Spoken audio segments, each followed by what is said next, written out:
Hello guys, welcome to my vlog. Okay, amo po gani ini ang daily routine ko yan ang pagalinis, ang pagatupi sa mga hinigdaan. Syempre, alam naman naton, bayaan lang naton hinigdaan naton na wara gintupi, di ba?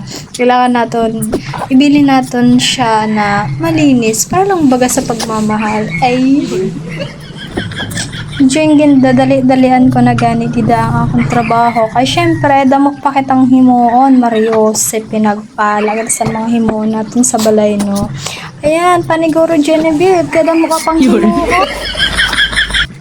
Pagkatapos ko ganin sana, ang basket na gimbutang ko sa mga nilabang tinupi, inayos ko naman siya.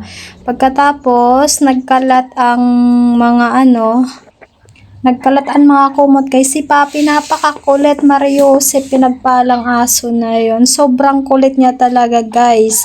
Kaya akong tiglinis sa mga ginakalat-kalat niya, o diba? Ang galing ni Papi, parang may utusan.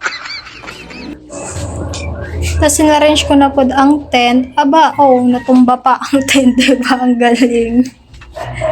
Tinayo ko ulit siya. Yan, ganun guys, ako doon ng walis.